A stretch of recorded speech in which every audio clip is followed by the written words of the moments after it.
everybody, and welcome to Roundtable Live for January 5th, 2016. My name is Bear, joined by Northernlion, MathasGames, and RockLeeSmile. Hey there! Hello. What's up? How you guys doing today? We're back. Yes, sir. We are back and ready for action in 2016. Welcome to the new year and the future, everybody. Hope you're enjoying our government-mandated hoverboards and instant injection cereal. That's my favorite new feature of 2016. Hope you're joining us here as well, either on or live on Twitch, twitch.tv/Roundtable Podcast. You might be catching the VOD over on youtube.com/BaerTaffy or MathasGames or RockLeeSmile or Northernlion sometimes if you feel like going back a few months. And you can also catch it over on iTunes. Jeez. If you're an audio-only listener, you can catch it on iTunes. Also, SoundCloud is where you can download the MP3 version of the files and keep it for yourself in whatever listening format you see fit. Welcome, everyone. Thank you very much for joining us again. We apologize for missing last week, but we do have some juicy stories to talk about today as a result. First of all, we're going to be looking at Activision's acquisition of Major League Gaming, which is just a part of my life that's just been completely removed from the equation now, which is a weird feeling. Valve's Christmas disaster. We sort of want to touch on that a little bit, see what was going on over the holiday break. And then we're going to be talking a little bit about the end of sales figures for 2015, because numbers and data are just super fun if you're me. And that's pretty much it. we got you know, general Christmas and holiday nonsense to goof off about.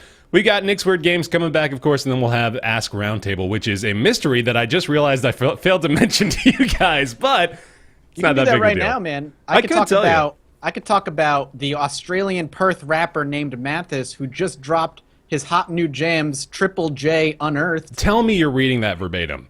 I am, actually. That is awesome. Triple J Unearthed. All right, title track, what is it?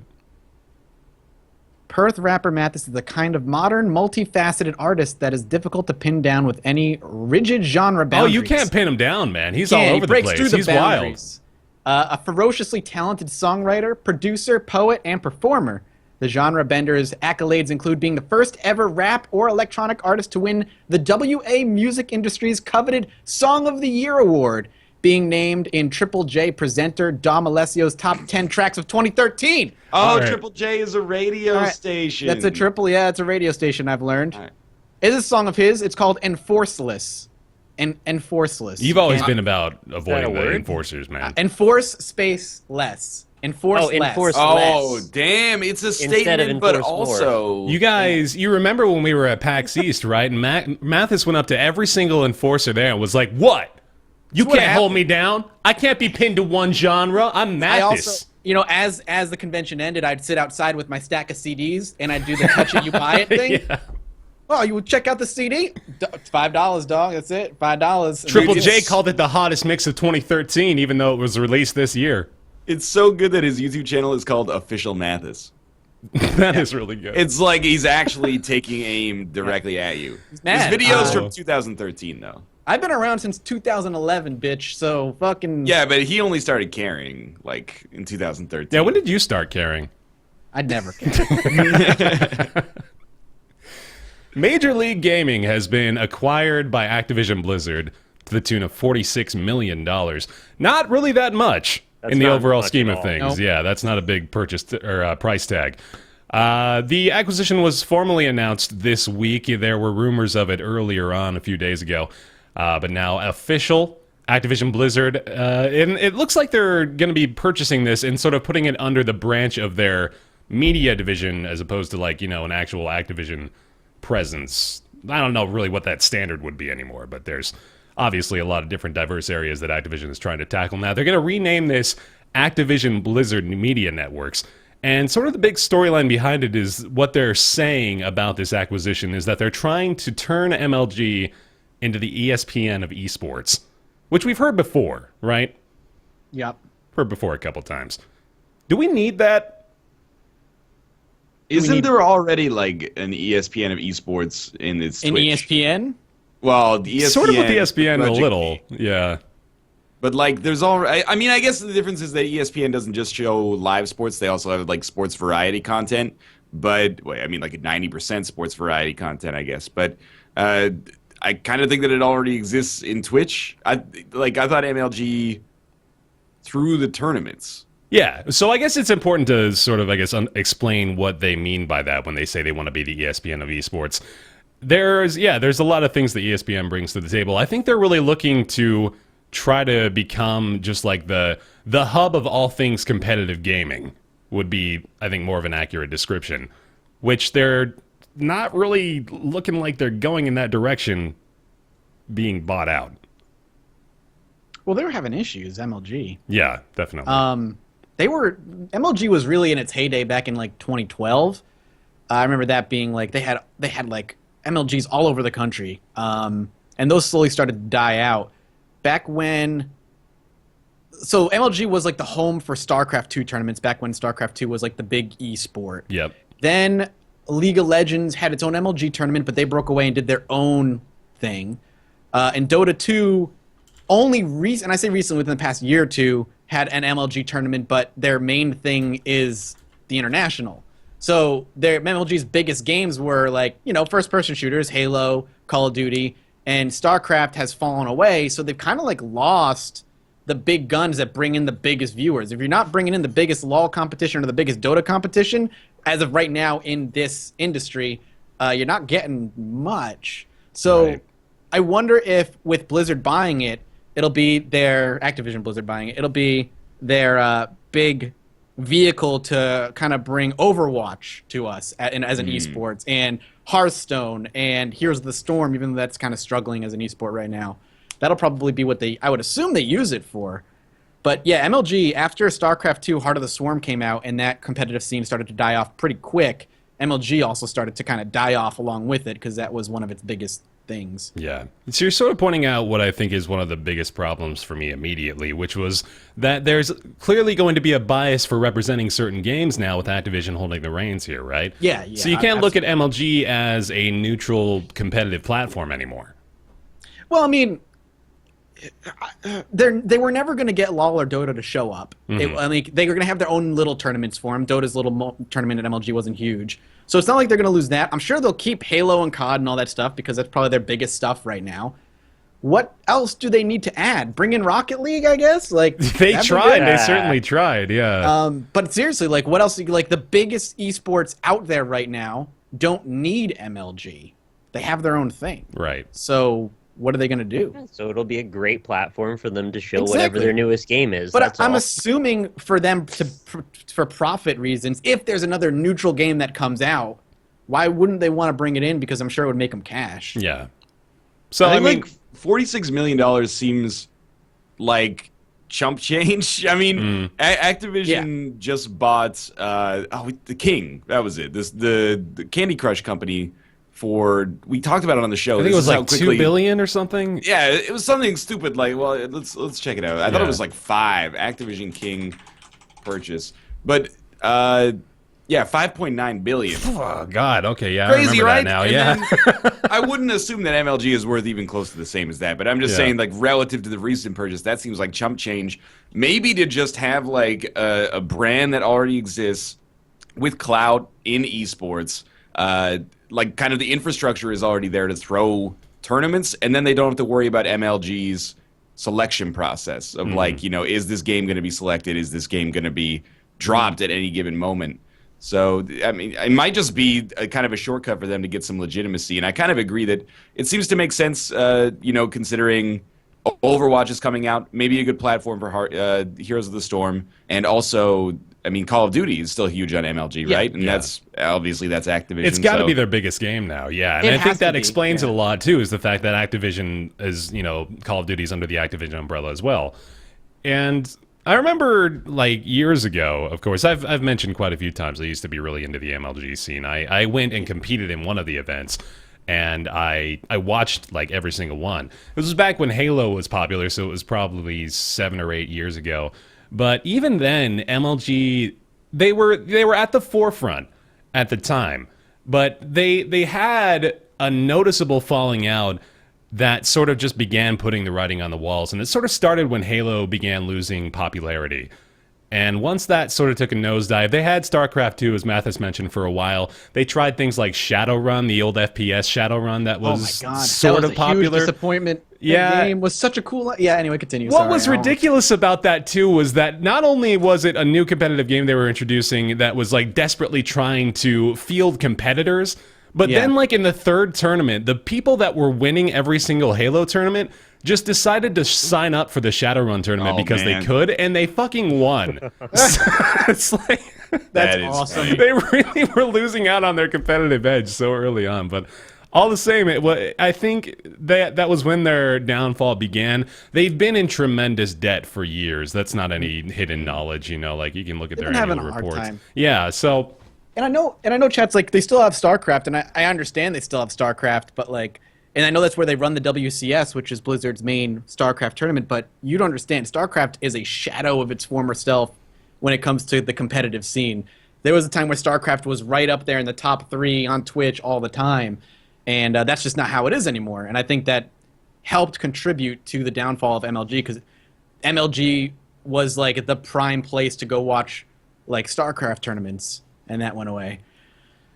Do you think they really have the credibility or the clout that we keep assigning them? I mean, I'm not really following this stuff. They definitely used to, yeah. Not anymore. So like, why go after them instead of just start up a new organization that could do it better, and they already bring their own clout? Like, well, I'm sure like what do they it get was out a of cheap it? purchase for them. Like I said, it was super cheap. Yeah. And that comes along with the people and some of the technology behind it, I guess. They have a Maybe good it's cheaper for them brand, like, and the brand as well. So I mean, I'm sure it's cheaper and easier for them to just absorb something that already exists than pump money into making something brand new for themselves.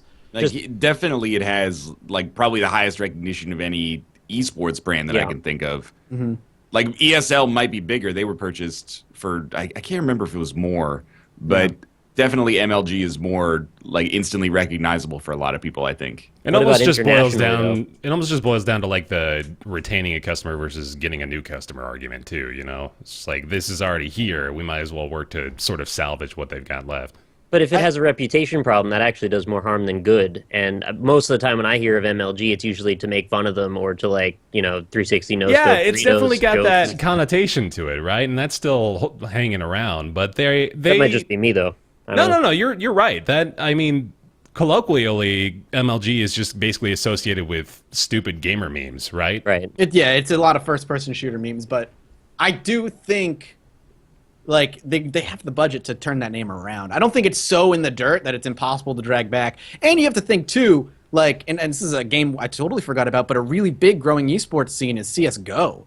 Yeah. And CS:GO, I mean, if they keep bringing that to MLG, that'll be huge. Another thing they could do is, and I'm spitballing here, but with Dota 2, the international thing they do now is they actually do like a full season all year. So they run little mini things to figure out placing. So when the international hits, it's all said and done. They could run those important, placing events at MLG if Blizzard was like to invest and bring them in, because that would bring in a lot of viewers as well. I mean, there's a lot of things they could do with MLG with the budget that Activision and Blizzard has that MLG couldn't do before because, like you said, they're so in the dirt, they're so in debt, and their name isn't really that big anymore. And I know CS has always been a thing, guys. I understand that. But, like, CSGO has been on the rise the past couple of years, big time as far as... It's surprising to hear that, but it's true. Like, it's weird. CSGO has been increasing in popularity lately. It's starting to actually rival Dota for concurrent players, which is actually, like... That's huge. Probably 3 years ago, that would have been unfathomable. When it came out and people were like, oh, this is kind of a disappointment. Plus, Dota 2 is getting enormous and it's free. You'd be like, nothing's ever going to touch Dota. But CS has been on the ascendancy for probably like 2.5 years now. Counter-Strike has got to be like the most ubiquitously owned non-free game on Steam. Besides maybe Gary's mod. Ooh, that's a really good question. I would love to know if it was that. I'm assuming it's a Valve game. It could be like Portal. Maybe Left 4 Dead 2. Left 4 Dead or Left 4 Dead 2, I was also thinking. Gary's mod, or maybe CSGO, yeah. Yeah. But no, it really has gone up in popularity. And we got to put things in perspective here, too. We're talking about MLG like being dragged through the dirt and how they're just in mountains of debt and all this stuff. Obviously, MLG is if not one of the biggest, has to be in the top 3 competitive esports organizations. Like they're obviously big. They're huge. They're not too big to fail, of course. They probably would have gone bankrupt were it not for this buyout in a few years. assuming things continue to go the way they were, which it certainly looked like it was. And like I said, the writing has been on the wall there too. They started MLG TV, which was a direct competitor to Twitch, which did not go well at all. It had all sorts of problems. The video player is just garbage. They didn't have any built-in audience to bring with it. Nobody went to the MLG website looking for the live broadcasts until they started, doing the MLG TV stuff. But even then, it's a very difficult sell, People are just going to go to Twitch. People are just going to watch things on Twitch. That's just what the atmosphere is right now. That's just what people are gravitating toward. So it was sort of just digging their own coffin to try to begin competing with that in the first place, even though, a few years ago it didn't necessarily look like such a daunting task as it is now. It's funny, like everybody's got to start somewhere. Like what was Mark Zuckerberg at before Facebook was made, and MySpace was the big dog, right? Right. So it's not fair to just paint it as like Twitch is this huge giant and MLG.TV is like this upstart that has no chance. Right. But Twitch was purchased for like 20 times the amount that MLG was just purchased for, and MLG holds like considerably broader assets.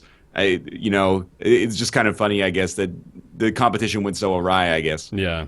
No, you're right. It's fair that I shouldn't do that. But at the same time, I didn't think you were. I wanted to avoid it myself, being like, well, why would you even try? Right. Like, Just give up. It's too late.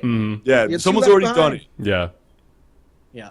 Well, there it is. It'll be interesting. I don't think we're talking from just an audience perspective, but I mean, Activision Blizzard is huge for a reason. I'm sure they know what they're going to do, and again, they got it for a steal.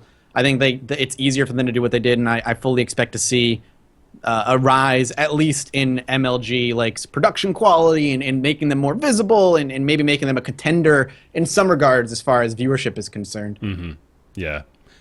There's an interesting part of it. I'm reading an article on Wired about the purchase, and they interview Mike Sepso. I was reading an article on Wired yesterday about the recent acquisition. No, I was reading about MLG's acquisition in Wired, and yes, MLG. Have you heard of the MLG? Major League Gaming, if That's you their will. stock symbol. This is how I puff on my pipe. I go puff puff. You have to announce it for everyone in the room. I don't want to get into that debate right now. Someone's talking about how WCS caters to like home countries and keeps out Koreans and stuff. But the reason that is done is because they're just Koreans dominate. They're too good. Oh, no, that's the actual reason? Yes, they don't. I no, believe it, man. I'm yeah. like, no, that's actually the reason. The Koreans crush like everybody that's not Korean, and so they people actually are like gate them out to keep it competitive. Yes, 100% correct. Yes, they should do that in like the NBA. What would they do? Which nationality? No, just put Golden State in their own league for a couple years. Yeah. It's just like the problem is, and I don't want to get into like whether I think it's right or wrong because I haven't been following it too closely. But the problem is like all these other like EG and all this stuff, it's taking away they just have no shot in the tournaments when they're going up against Koreans because the way the Koreans play StarCraft 2 and the way that they have their like setup is that they like play 12 hours a day every day. It's a completely different culture. It's a whole totally different culture. Yeah. But if it's right or wrong, I don't fucking know. I'm not getting into that. But it is what it is. They should make the Korean League like its own like secret final boss. You know when you like surprise, you didn't win. When you play a video game and you like beat Rick Bruiser, you're like, oh, it's done. And then Nick Bruiser shows up. And Can you imagine fucking training for all your life, though, as like a A-tier StarCraft player, go through the ranks, beat every competitor, and then it's like, all right, congratulations, you beat all the losers. Here's the actual competitive players to go against this year. The secret league is now here. Yeah. They go through the game, they win, they can win like $50,000, and like you can keep your $50,000. Oh, yeah. Or you could fight for $500,000 and have to play fucking, Korean player B because all the Korean players that I know have retired. But oh, B is really good this year. Yeah, he's doing B pretty is well. incredibly. is B better than EG? Most people are better than EG. You put B and EG together, and that's Except what you in Dota. do. EG when Dota you play B. You put B and EG together, you almost get Belegda. Yeah, you're only about You just get 4 like or 5 letters off. All right. So Valve got fucked. Steam in particular. Over Christmas, You may have noticed a weird issue trying to log into your Steam account. In fact, the store pages, pretty much overall, were riddled with nightmares. There was a caching issue, apparently, is what they're telling us. Led to a lot of people's personal information, unfortunately, being exposed. If you logged into the Steam store page on Christmas Day, you might have seen an entirely different person's information, maybe in a different language, in fact. Russian, apparently, was pretty common. Since then, Steam has come out and said that nothing's wrong and to go back to your homes and everything's okay. They also, on Tuesday, they released an official apology with like multiple paragraphs of explanations to what happened. They did, yeah, that's fair. It was a They weak did say that. apology, though. Oh, it was weak, and it took way too long to come out, but at least they said something. It also took way too long to say the word sorry. It was Well, yeah, almost but- literally the last word in the apology. they post this big thing explaining everything away because clearly they saw that the explanation they footed at first was not sufficient. So then they were like, well, okay, I guess we're sorry about it, but we're really not.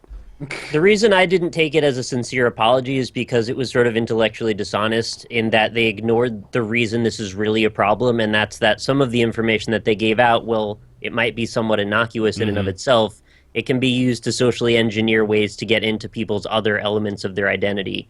Right. So if someone was particularly malicious and they needed certain bits and bobs, they could pull those bits together from what was released. Yeah. So in and of itself, maybe not so bad, but with that in mind, a big problem, and they didn't acknowledge If that. this is the first time you're hearing about it, by the way, don't worry, everyth's fixed now. Yeah. So This is good. not the first time you're hearing about it. I'm assuming, though. Yeah. And we are 2 weeks late on it. Right. I agree with Nick in that the real problem here was not that the fear that a lot of people had where like someone could get into your Steam account and then like gift themselves stuff. Like that didn't even cross my mind. If it happens, you know, Valve will reverse the transaction, or you can call your credit card company or your bank and they'll reverse the transaction.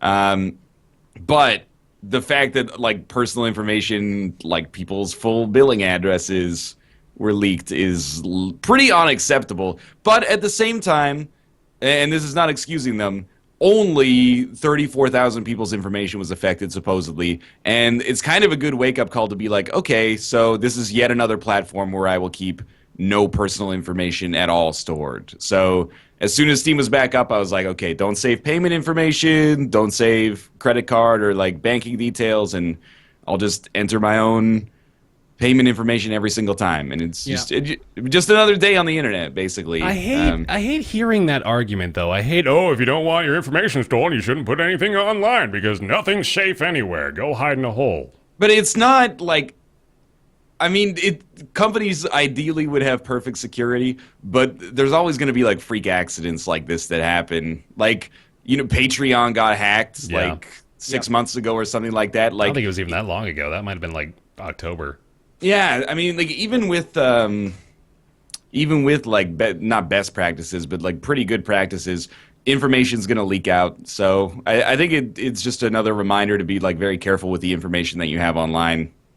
I would mind less if not for the fact that so many companies set up their entire structure around you either agree to this and put in what we ask you, or you may not use our services.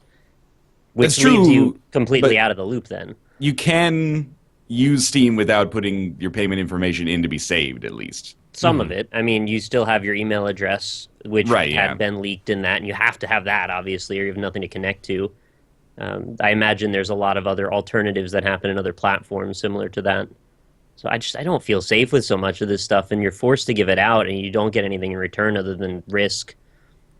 It wasn't as bad as it could be. We got to say that, right? It looked a lot worse when we first saw it, I think. When I remember pulling up Twitter on that day and everyone was having a massive panic attack because they thought it was the end of times. But, yeah, I mean, like you said, I think the worst case scenario coming out of this is that somebody could social engineer their way to getting access to your bank account via your credit card number or something. Exactly. I mean, like, we always talk about it as if it's a joke, but, like, when you call the bank, they're like, okay, what's your birthday? And you're like, we need to verify your identity. What's your birthday?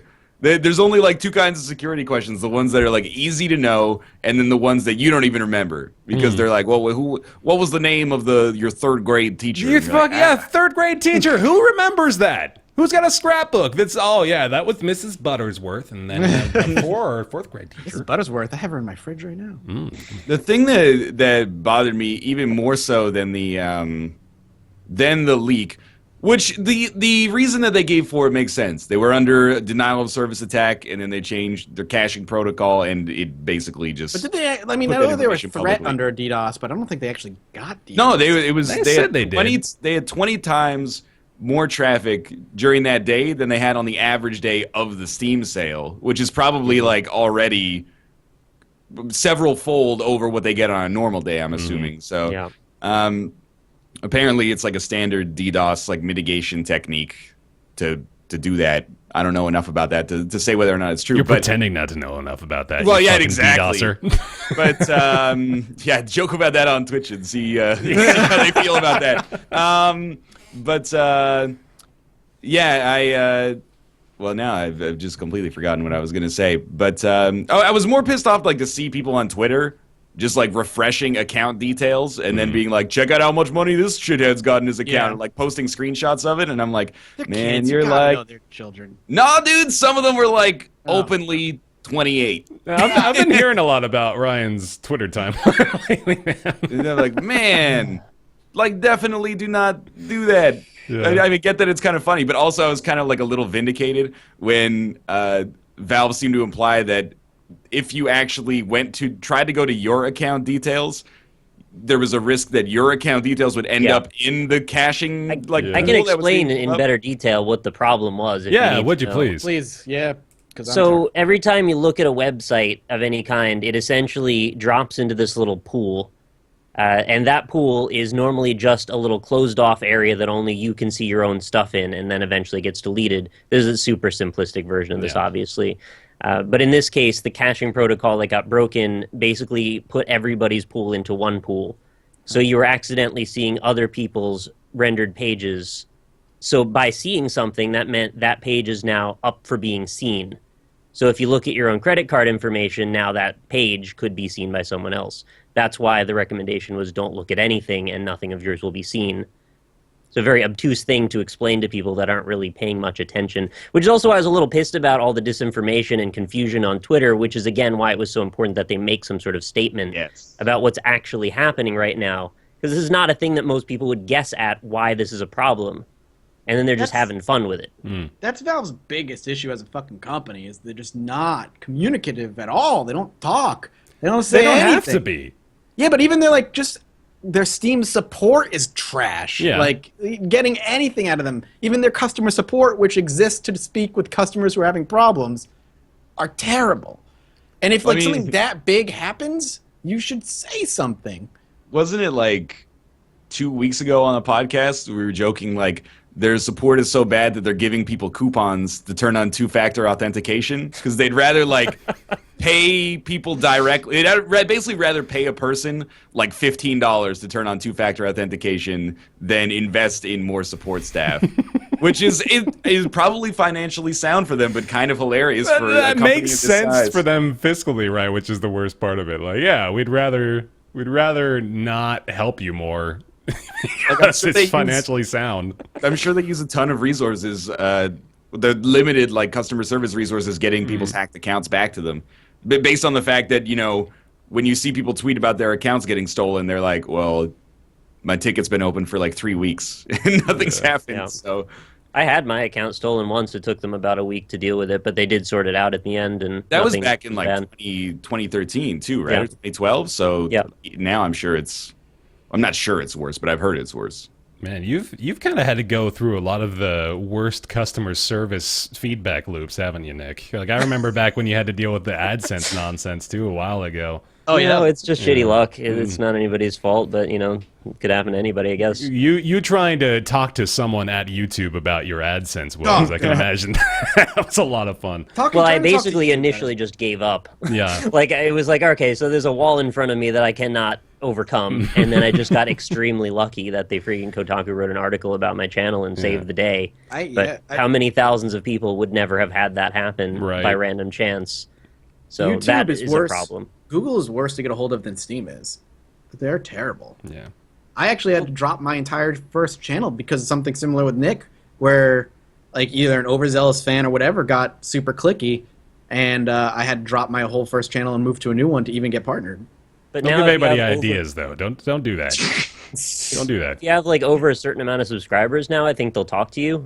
They might like. Which is hilarious, isn't Put it? enough money. Like, all right, you're worth talking to. You give us a little bit of money. I read a postmortem on Gama Sutra about a game, and it was ad supported back in the day where like free web games could be ad supported and still survive, basically. And they got banned from AdSense, and nobody talked to them. They didn't know why until like 3 months later when they managed to get in contact with somebody, and it turns out their banner ad was like 10 pixels too close to the game window, and it broke terms of service. But rather than like talk to them, they just banned them and then like didn't get in touch with them.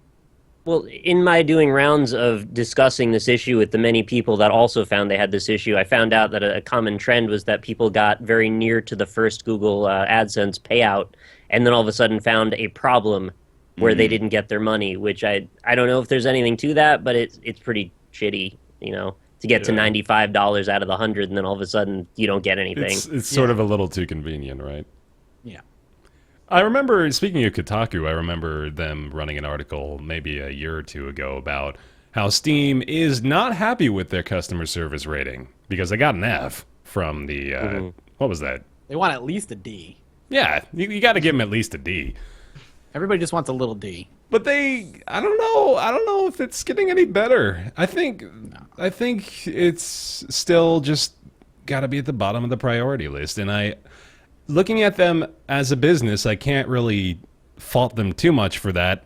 But as a person with morality and, you know, hopes for good human interaction, I sort of can.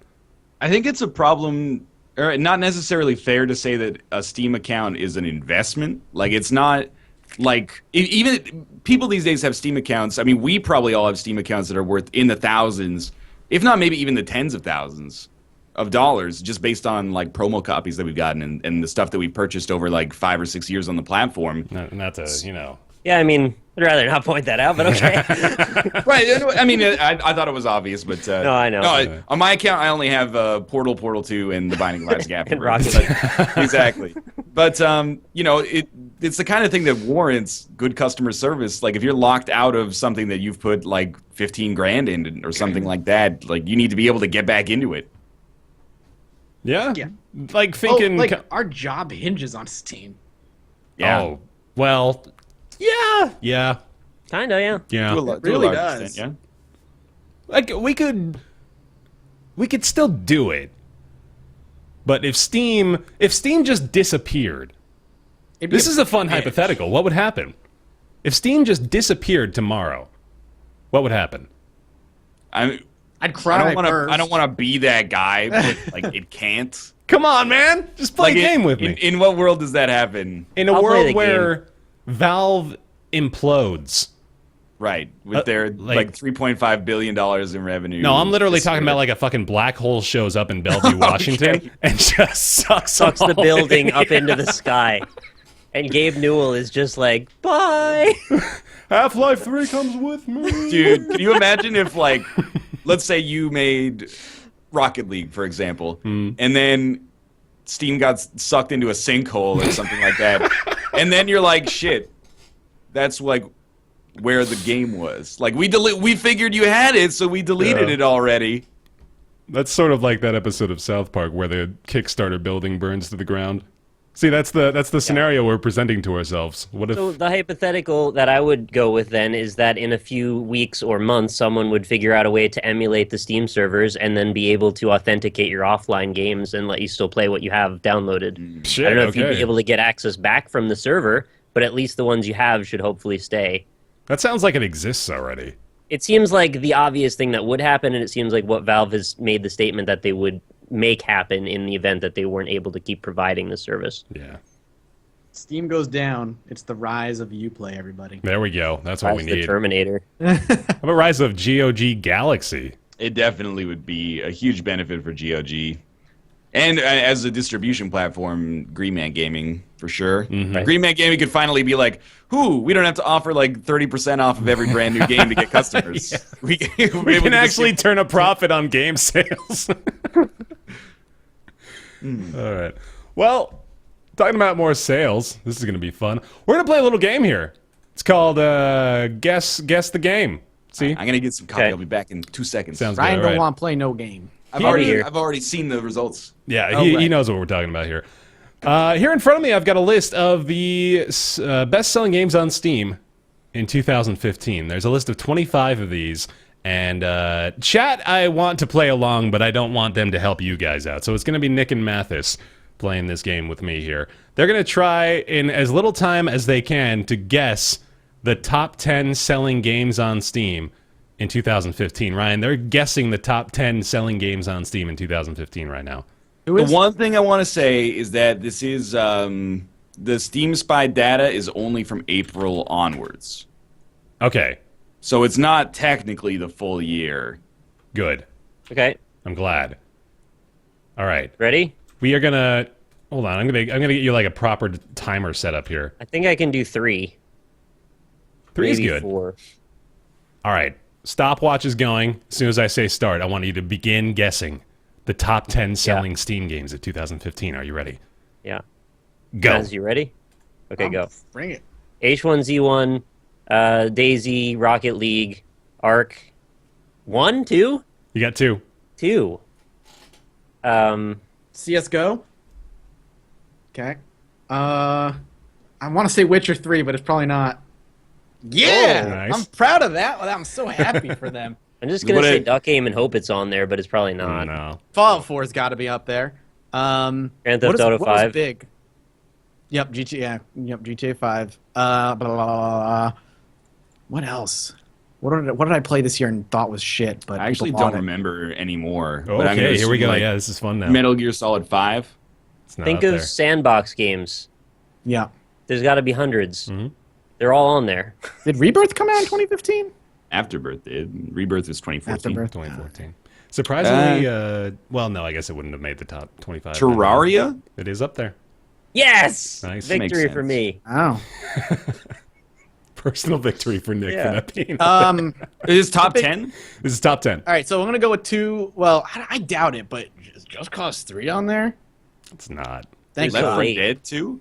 Left 4 Dead 2 is on there. Yep. Yeah. Wow. Metal Gear Solid 5 on there. No, it's not. Number 18. Gmod. Gmod's up there. Yeah. You got one more. Oh, really? Just one? Just one. Civ We did pretty 5? good. Not Civ 5. City I'm going to Skylines? stop holding up my fingers. Oh. It's not City Skylines. Give us Honey give us a Pop. I clue. want it to be Honey Pop. All I know right, here's your clue. This list is for the best-selling games on Steam in 2015. It is not necessarily the games that came out in 2015. Oh, it's okay. So the clue is that it's not from 2015. Correct, yeah. Okay. Okay.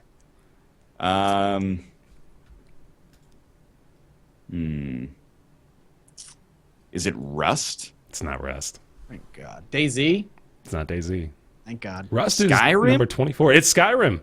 Yeah. There okay. you go. Yeah. Well done. I wouldn't have guessed that. Woohoo! All right, stopwatch stops. It only took you 2 minutes. It's not bad. That's not bad at all. We have looked at the page probably hundreds of times. All right, so yeah, we'll give you guys the actual Top Steam. sellers. data. Yeah, I actually did.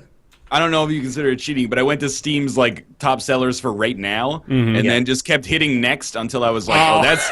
Well, I was like, that's always in the top 10. Yeah, So I yeah. was like, it's got to be like Payday 2 or Don't Starve or Skyrim. It's got to be one of those games. So to preface, this is the Steam Spy list, which is just based off of data that this one person collects. So this may not be correct, but what's crazy here? Counter-Strike Global Offensive 2015 sales 5.6 million. Yeah. Next highest up is GTA 5 with 3.6 million. So what we were talking about with Counter-Strike, we're proving that point right here. Yeah. Counter-Strike may have had CS:GO its biggest year ever this year. Well crazy. deserved. It's a great game. I tweeted about this when the news came out. It was like a week and a half ago or something like that. And I was like, man, it's amazing that CSGO, 3 years after its release, sold almost 6 million units. And people, like, I don't think enough people appreciate how ridiculous that is. That the best-selling game of 2015 on Steam which is where most PC games are purchased worldwide, I imagine, Yeah. is a 3-year-old game. Like, people were like, well, how much is CSGO relative to how much, GTA 5 is? Sure, yeah, it's 1/4 the cost. People buy new accounts for Smurfs. People buy new accounts because they get banned. It goes on sale for 50% off all the time. It's still 3 years old, and 6 million people bought it. Right. That's ridiculous. Yeah. And like Same that's with Gmod. Gmod's on there too, and that was huge. Exactly. I mean, like, there's obvious reasons for it because it's it's a lot easier to get than something like GTA 5 or The Witcher 3. But still, like, those numbers are crazy. There's, like I said, there's still so many games that are $15, 3 years old, and go on sale for 50% off all the time that haven't even sniffed at like the top 100 on Steam. Right. Where on the list was Gmod? Gmod was number 6. They sold 1.7 million copies this And it's year. just from YouTubers and Twitch streamers, right? Like, nobody's doing that of their own volition these days, right? Yeah, I imagine a lot of that. What, just buying Gary's mod? Yeah, just for no reason, be like, oh, that looks cool. They always just see people I don't freaking know. I out, think they shooting each still- other in Terrorist Town or whatever. That's definitely a big part of it. I man, still think TTT Gary's is mod, like, it still gets a bunch of front page promotion on Steam. They still obviously see it as a big cash grab that will continue to exist for the end of time. I mean, and Nick's right. I mean, it's still a huge YouTuber Yeah. series producer. And there's a new mode that came out that is like storming that side of like Let's Plays, which is, I'm sure, hugely It inflating detects how numbers. loud you scream, right? And it gives you points. Sorry. Cynical Nick. Cynical Nick. No, they just came out with a mode that's like think like Assassin's Creed multiplayer where a couple people are hunting people and everybody else is trying to pretend to be NPCs that are walking Oh, around okay, and yeah. shit. I only recognize the name of the game mode if it's in all caps and preceded by Play button. the punchline that the person says in the video. Weirdly, in Poland, Counter-Strike is very popular. Counter-Strike sold 323,000 copies in Poland in 2015. Next highest game on the list was The Elder Scrolls Skyrim with 45,000. They did say that, Sergey, the guy who runs Steam Spy, said that the Poland data is unusual because GOG is actually an actual competitive platform there. Like, it's something that has a lot of market share for itself. So stuff like The Witcher 3, the majority of people would buy it on GOG compared to Steam. So Okay. that might have skewed sales a little bit for Poland specifically. Sure. That is still strange, though, that Counter-Strike was like the only game that they went through Steam to get, which I guess makes sense now that I think about it. Yeah. But, yeah, interesting. Trying to look for the other anomaly countries here. Maybe there's fun to be had there. The U.S., number one selling game in the United States. Let you guys GTA 5? take a guess at that. Not GTA 5 Really? for 2015. Number one selling game. Fallout? It is Fallout. Okay. Just under 1 million copies. We love the apocalypse here. We do, yeah. It's a fun topic to explore, isn't Really it? into it. We sort of have a self-defeating prophecy in a lot of our games, don't we? Oh, man. There's the fun we've got in store today. Woo! I think it's Nick's Weird Games time. What the heck? We've only been talking for like What? 40 minutes. I know. It's crazy. Ask Roundtable, man. Ask Roundtable. We're doing that after Nick's Weird Games, right? No, that's okay. I remember now. I remember the order of things we do on this podcast. It's time for Ask Roundtable, everybody. Yeah. This is everybody's favorite Sure, segment is sure. Ask Roundtable. Surely there has to be more to talk about. There was news about the new Assassin's Creed. That's Yeah, they're right, taking a year yeah. off. Egypt? They're doing it in Egypt, and it may not come out this year as they're trying to. I hope they don't come out this year. Rise of the Tomb Raider is All right, coming hold to on now, hold Steam on in now. the last week of January. You're telling me these Badass, stories I've no seen, thing but to this say. is about the extent that they get. I mean, the Assassin's could Creed jump stuff. in. That is fun. Yeah. Okay. So let's talk about that. We can Settle rip Egypt. that. I will gladly rip Please apart do. Assassin's Yeah, I want to Creed hear you for, talk like- about that. Well, I'm ready. It's gonna be the most generic complaint everybody's ever heard about this game. I'm ready. fucking sick of playing the same game every goddamn year with a new fucking skin and a new But timeline. Egypt, though. Egypt could be different. I'm totally okay with them taking I'm that the year audience right now. It's different. Yeah, so could England. England's gonna be great. It's gonna be like the steampunk era, or whatever the fuck it's called. The industrial steampunk era. Look, I just remember the gears in the logo, and I was like, oh, that's steampunk like. But it's You not the remember same back when the fucking world thing. was steampunk. The free running system is still janky-ish. The combat is still easy as hell. There's no reason to stealth because you can just kill everything quickly. And the story is gone. The overarching like sci-fi story of Assassin's Creed is so fucking borked. It's up there with Metal Gear Solid and fucking Kingdom Hearts level of obscurity. There's just no story there. I would love them to take a year off and just get their fucking. I'll get all their. They are.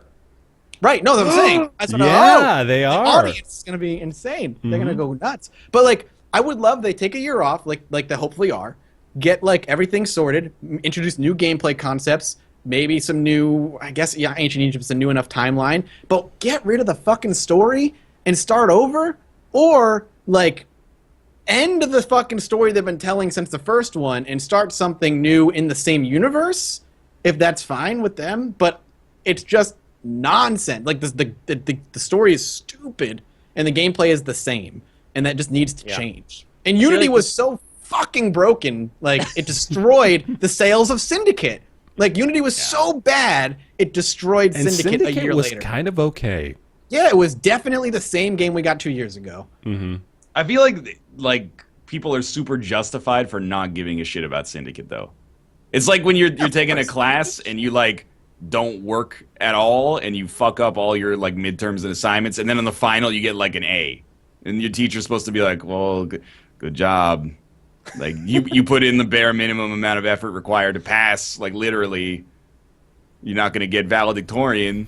I feel like the story of Assassin's Creed these days feels like some sort of self-aware parody of itself. Going, congratulations, you bought a new Assassin's Creed game. Like that's it. And now we're just gonna buy them and like this one's gonna be different. But I think a lot of that was fueled though because Black Flag was different enough to keep people being like, well, maybe it'll be, different next time. And then Unity came out. I was like, fuck you, Ubisoft. All right, jump on board with me here in the Dream Train. You ready? I'm ready. I'm going to set a new Assassin's Creed game in Egypt in 2017. Okay. That's not the setting, mind you. That's the release date for the game. The setting is ancient. Ancient. Camera zooms in on a lone wanderer marching through Giza. Oh. The pyramids in the distance, and we see him slowly lift his hood. So epic. And it's Mickey Mouse. Oh. The Assassin's Creed Kingdom Hearts crossover we've all been waiting for is finally here in Assassin's Creed Egypt. That happened in Kingdom Hearts 2. Oh, yeah, it did. Some fucking ninja with a hood came in with a keyblade. I remember that. Everything, and it was like, boom, and it was Mickey. You're like, what? I didn't buy this Disney game to see Mickey Mouse. They actually, funnily enough, they used the exact same lightsaber dancing moves they had for Yoda for Mickey. They just transferred those. CGI, it just works that way. You can move them from movies to games. It's easy. So in this news from Kotaku, there's kind of like I wouldn't say a bombshell, that kind of overstates it, but there's a line here at the bottom that says, a possible Ubisoft substitution for this fall's big Assassin's Creed could be Watch Dogs 2, which we hear will be out later this year and set in San Francisco. Just apropos of nothing else in the article, they're like, by the way, we've heard that Watch Dogs 2 is going to be out, which if true is actually like a really kind of hilarious way for that news to be released to the public. If that's just the first instance of it to ever show up. I get the sense that Kotaku is not. They don't have a great relationship with Ubisoft because of the embargo stuff last year. Yeah. And maybe they're just like, hey, we can kind of like gum up your wheels a little bit by announcing your game for you in the worst way possible. As an anecdote, part of another story, that's so silly. Another story where they're kind of like throwing shade on them a little bit too, to be like, no more well, finally, tower climbing. I thought that the way Assassin's Creed was going to go trajectory-wise was we get the first one, everybody's really enthused by it. Maybe 4 or 5 years go by, we get a really good sequel. Then another 4 or 5 years go by, and we get the final conclusion, which is like Desmond in the future. Yes, I wanted that so bad. And it's the actual story, and it wraps up, and then we call this the end of the story, and we move on to something new. Didn't it wrap up, though? Kind of? I don't know. You can't wrap up a story and then come out with a new one every year. What they did was like, we're going to kill Desmond, and then we'll just... You're an employee at this company, and you're just going to play through, like, whatever simulation we put you through. I thought we were going to end up in some kind of, like, Cthulhu, like, hell world by the end. Because remember the weird ending of the very first one? Yeah. There was, like, weird sigils and glyphs all over everything, and you could, like, see demon vision. Oh, yeah. And Where then the hell did all that go? And then at the end of the second one, Ezio's like talking to one of the precursors or the aliens who knows about Desmond, and like it's really fucking weird because she was talking to Desmond through Ezio. That's what it was. It was weird. I was interested in that story. And then they were like, "Oh, you guys like it? Here's Brotherhood and Revelations," and I'm like, "Oh, it's gone." Well, Yeah, it would I have don't been know. a nice It's like trajectory homeopathy. for the series. If you guys are mad that I spoiled Desmond's ending, you don't play I Assassin's Creed. spoiled it. Desmond dies. A nice trajectory for the series if we can get away from the circle jerking that's existed for like 8 years about Assassin's Creed now. Would have been like Naughty Dog style. Like, you know, the first one comes out in like 2007, the second one's like 2011, third one's like this year. Yeah. Then people like, I feel like they would still care and there'd be enough time between them that you're like, you know, there's some samey kind of stuff going on in there, but like, I want to see how the story ends. But I do agree that they've just blown it out so hard that it's like impossible to give a shit. It's like, you know, Peter Jackson breaking the Hobbit stuff into 2 for the final movie, but instead he broke it into like however long they keep selling. And then after a while he's just like, well, the last one didn't do so well, so the next Assassin's Creed is going to be the last one. There's also the Assassin's Creed movie comes out in December of this Saw year. the picture. The way that the Which- sales go, it feels like they're still just reaching fever pitch for like saturation now. Like they haven't realized the tone of this world yet. Yeah. Well, I feel like Syndicate hammered home that they need to take a fucking break because nobody bought Syndicate. Did nobody Yeah. buy Syndicate? I'm sure people bought it, but like I think it was one of their lowest selling.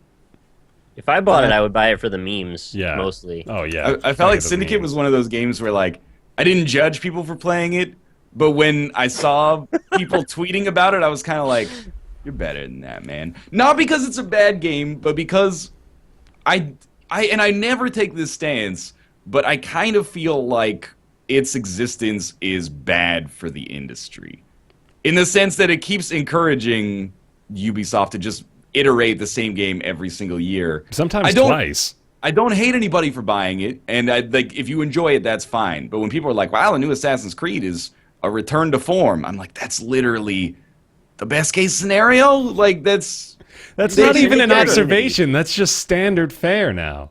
they have like some of the most talented people in the industry and some of the most resources in the industry, and we're like just happy that the second one or the next one is like slightly better or at least as good as the one before it. Or for Syndicate, it's not as bad as Unity. People fucking jizzed all over Fallout 4, and it was barely better than Fallout 3. We kind of jizzed all over Fallout 4. Fallout 4 I complained it's at about it. least ambitious. I still think it's okay. I regret saying that it's instantly. okay. It's not.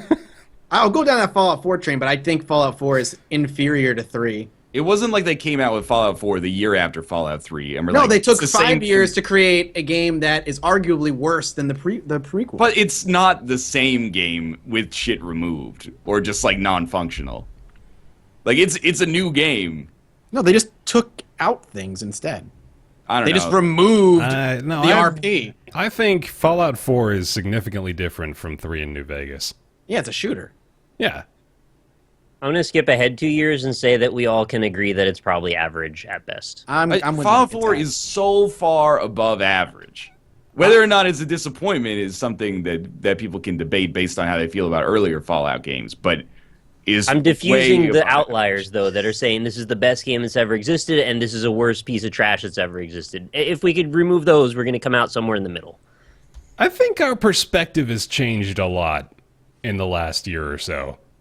I think I don't want to just be all pessimistic about it and say we become jaded and cynical about everything, but I think our standard has changed just because we've been exposed to an extreme saturation in 2 fields, in 2 genres. We've got the early access survival stuff, and then we've got the big open world, you'll never run out of shit to do because we just keep piling it on games.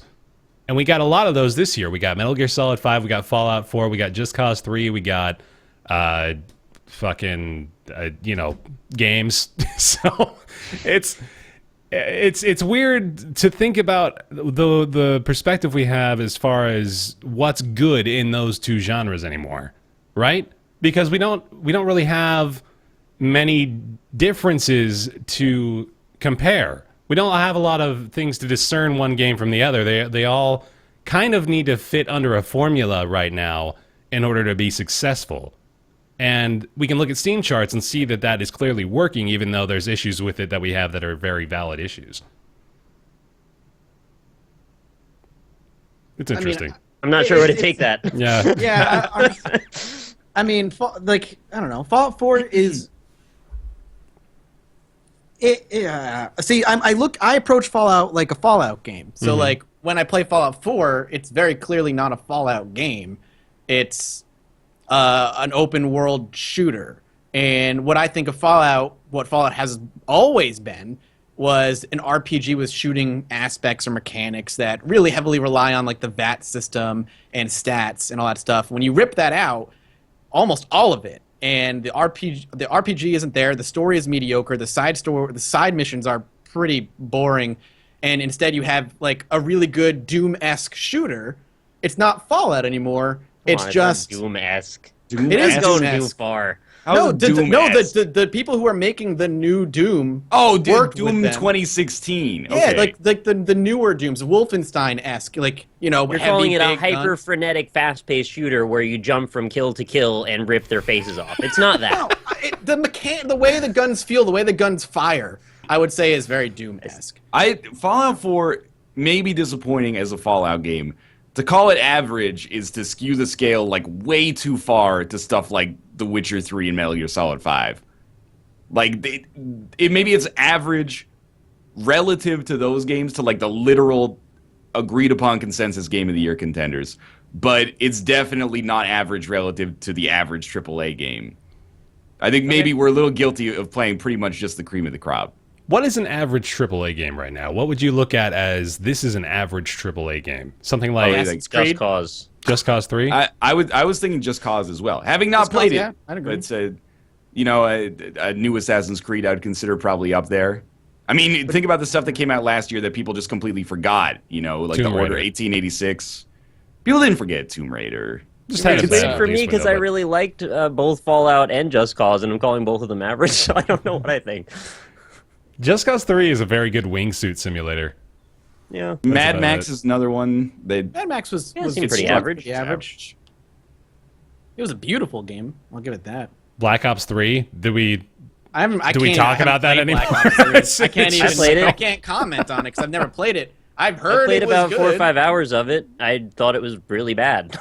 All right, there we go. Yeah, that works. But Like, I mean, silly, laughably this is bad. not like it's not even the point at hand, but it's just like yet another like old grizzled games industry veteran here. Like, watch the hype cycle start for Fallout 4. Hey, everybody, be cautious. You know, don't build it up to the point where you get disappointed. It comes out in the first week. Everyone's like, "Oh, I've been waiting for this my whole life." Maybe I've we got just 100 shouldn't hours do in that the first anymore. I you have know? been saying that for years. It's not the industry. Sorry, it's the consumer's responsibility, in my opinion, to not be like, you know, oh, press release, you know, like jerking off over it. Just Up on the have chest, you know, that's how I do reasonable. Well, I can't. I gotta tilt down here. it. You really Plus, wanna I only do have it. 2 hands.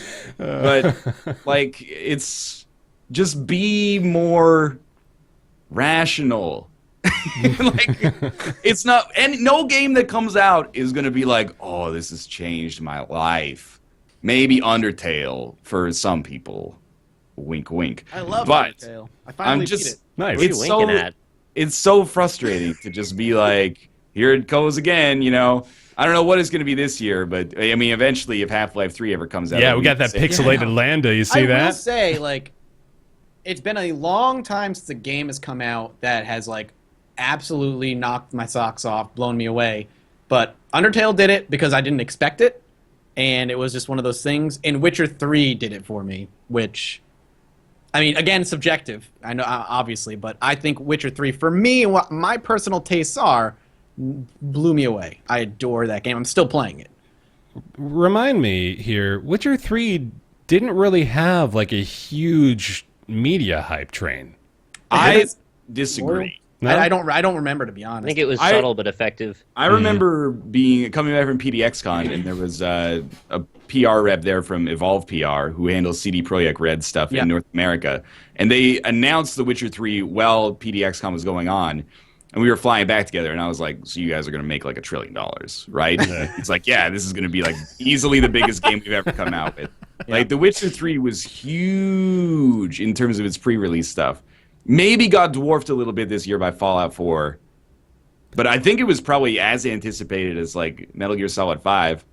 I'd say as anticipated. I'm wondering about like the actual marketing budget. You know what I mean? Because we know Fallout 4 obviously had just a ridiculous one, and then there was a good amount of press and media for like Call of... Oh, whoops, that's the wrong one.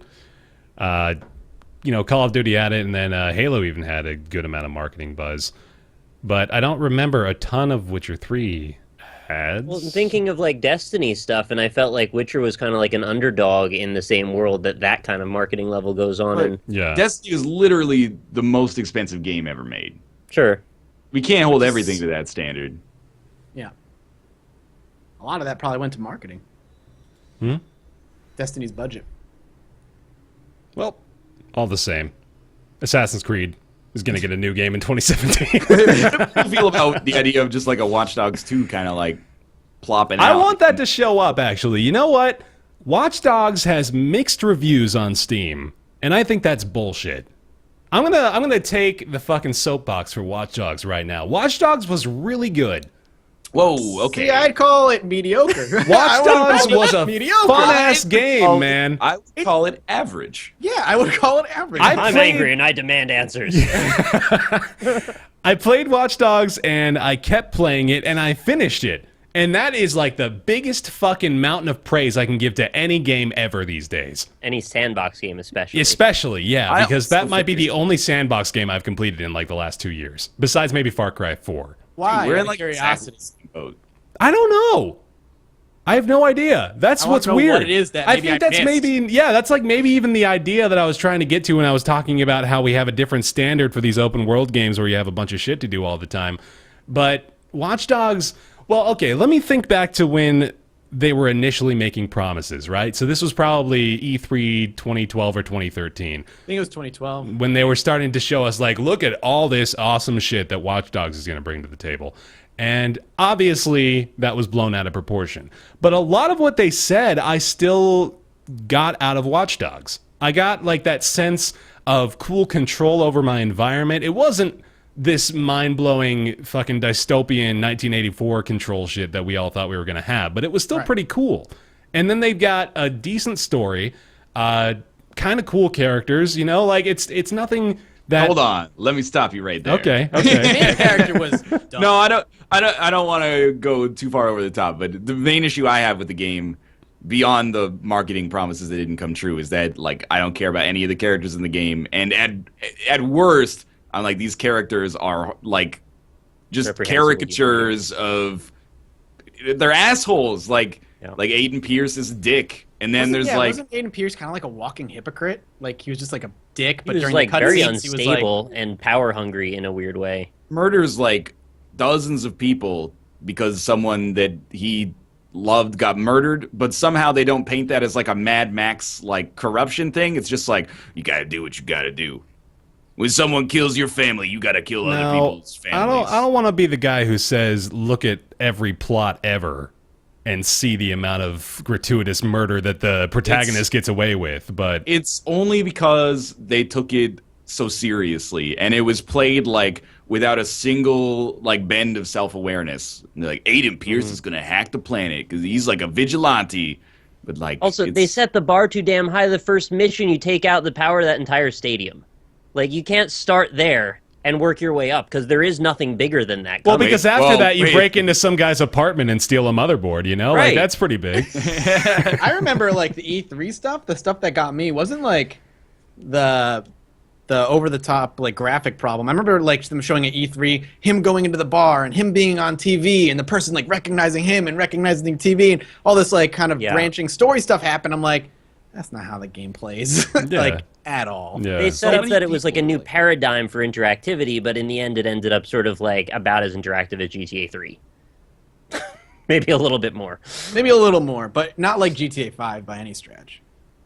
It's just like, it's so frustrating to see it happen over and over again. I don't know what it's going to be this year, but there'll be something this year. People will overhype a game, and then for a week, it'll be the best thing ever, and then after that, it'll be an insult to have even existed. And, like, That's is my... not the bar I have for Watch Dogs, man. That's not where it is. It's not No, I offensive know. that Watch Dogs is in existence. Here's why I like Watch Dogs. It was pretty okay, and it came out in March. And that's like, there's nothing else to play right now. It's either that or MLB The Show. Also, my PS4 was only like 5 months old, and I was like, I can play this on the PS4. Oh man, don't you hate having that feeling though? Don't you hate feeling like you have to buy something so you can justify the purchase of the console, right? That's pretty much where I'm at with the Xbox One. Mm-hmm. Is why I got The Witcher 3 for it. I got don't- Fallout 4 on my Xbox One only to be plagued by all kinds of awful That's glitches right. and issues. That sucks. I feel the same way about my PS4. It kind of just sits there and collects dust, but I use my Wii U all the time still. Do you? Yeah. That's good. I have a huge collection for the Wii U, which is, I mean, I just think it's part of just being a PC gamer, because if we can play it on the PC, we'll play it on the PS3, and the Wii U has the most exclusives that I give a shit about. But we've talked about that before. Yeah, definitely. Do you guys think we would be better off as an industry to just kind of ditch some of the insane hyperbole about things being the greatest gift from God? I and think that's the worst shit fucking to worst ever- idea I've ever heard in my life, Nick. Yeah, Yeah. you garbage man. Like, if we could just somehow just take it back a few steps and just realize that nothing ever is as extreme as we think it is in first glance, I we think would all it's be almost If you happier. slap an X on it, it's extreme. Yeah. I feel like and this is not like meant to be anti-consumer, but I feel like as people who play games, that's like more of our identity than someone who's like, well, I really like movies or I really like books. Like, there are the occasional movies, Star Wars, where Prometheus or something like that, where people get like super hyped up for it and, you know, come up with like fan theories of what it's going to be and talk about it for months. But I feel like games are kind of a unique industry most of the time, in that a lot of games get that same kind of treatment. And what I think the error comes from is the idea that like something is going to come out and actually change your life. But when it comes out and people are like, this is just a piece of media. I've been lied to. Yeah. Like, it's always just a piece of media. Even the best games ever, like they can change your life in infinitesimal ways or major ways maybe. But most of the time it's just the disc. It's just I think that the idea that buying into the belief that it will change your life in the way that some media corporation tells you it will change your life is the biggest fallacy right there. If it's going to change your life, it's going to do it in a subtle way that you're not going to realize until after you've consumed that media. That's my take on it. I am surprised to see that Syndicate only has 100,000 owners on Steam. the Syndicate, The shooter? Assassin's Creed Syndicate. Assassin's Creed Syndicate, Oh. yeah. Only 100,000 owners on Steam. I got got mine it for with free my- with my graphics card, Yeah, like I got Mathas was mine. about to say. Oh boy, My okay, so graphics that those numbers might be even skewed further then. There might only be like half of those. I think a lot of people legitimate bought owners. GTX 980 Ti's this year. Yeah, it Was looks it, like was it a UPlay code or a Steam code? Oh, that's UPlay exclusive. Okay. I was so like, it wouldn't go through neither there of you then, yeah. fuckers redeemed it, did you? I didn't No, redeem I mine. redeemed it. I knew it. How that says I so didn't much. pick Rainbow Six Siege because I owned it already. Dude, that's the perfect like encapsulation of the fact that Ubisoft needs to take some time off. People got it for free and we're like, it's more hassle to Control C, Control V than it's worth. Well, I mean, You have to go through an email thing too to get it. Yeah, well, outside of that too, you have to deal with fucking UPlay. Yeah. And if I don't have to boot up UPlay, I won't. I only boot up UPlay when I hit Rainbow Six Siege on Steam. Okay, I want to be fair about this because we do this a lot. What makes Uplay so bad for you guys? Connection issues. Yeah. Mic problems. It fucks with mics all the time. Remember when we tried to play Rainbow Six together and we couldn't get in teams, and then it randomly blocked me from Ryan for no reason, and he still can't find me anymore? I'm on your team. I'm trying to voice our concerns with this. Francis issues, dropping people. Oh, go ahead. Sorry. Splinter Cell Blacklist and Assassin's Creed 4, Kate and I couldn't play together because our NAT settings were set to moderate, and I was like, we're on the PC, man. I haven't heard about NAT settings since like 2007. With the They've people got advertised to you every time you finish playing a game, and sometimes in the game. Yep. The people I was playing with a few nights ago, it would randomly drop them when we'd queue up. Like 4 out of 5 of us would get into the game, the other person would just get kicked. You're like, all right, UPlay, thanks, appreciate it. Sometimes you can't even bring up the overlay. Sometimes you try to bring up the overlay, and the overlay just doesn't show up. Doesn't want to work. Yep. OBS seems to break it for me. Shift Some F2 things that are technically unfair to UPlay, but fair to the consumer. One would be that it wasn't the first one there, so you already have Steam open all the time, and then they want you to have UPlay open as well for reasons. The UI is unintuitive and redundant, and there are instances where like they just want to show you a big panel with a UPlay logo for the download, but the download's like 5% of it at the bottom of this huge panel. UPlay! Why? Just make it more efficient. God damn it. We know you're proud of your freaking service. We don't need to be as proud as you are. Yeah. I don't like Origins, but Origins is better than UPlay. Origins? Or is it not Origin? Is it Origin? This guy. Liam Neeson is my shit. It's still better. It works I actually more agree. often. You get free games with it a lot, too. They get like 1 freebie a month. And that's like, as long as you have 2-factor authentication on, every time that Origin has a security breach, they give you like a coupon for a free game. And I'm like, man, I'm rolling in the Sims 2 codes right now. You'd have a big giveaway on Twitch, man. Who wants to play the Sims Nobody will 2? take the codes. It's a testament, too, like, with Siege, like, how I don't know if this still happens. I haven't played in a couple of days, but how bad the server errors are, but how good a game it still is. Yeah. Like, it's one of those games that I want to be like, it is so good, it's so fun, pick it up, but I can't because the server problems are still awful. Or at least were, like 3 days ago or whatever. Yeah. It's still bad. I've been talking about this a lot, but this is one of those games that, is a much better game than people who haven't played it realize, but it's going to kind of fall under its own weight pretty quickly. Like, I think the window is already closing for them, honestly. It's had great word of mouth for a while, but people are going to be like, they're going to buy it and then be like, or more likely they're going to watch a stream and someone will be like, haven't been able to get into a game for a half hour, and they're going to say, I don't want to pay $60 for that. Yeah. Their word of mouth is certainly not helping them out. That's for sure. They don't have, well, I guess Steam doesn't really have this anymore either, but not that they really need it, but no one's really giving good word of mouth support to really any distribution platform at the moment. There's nobody that's winning over customers right now. They all just sort of suck, and we just have to deal with it.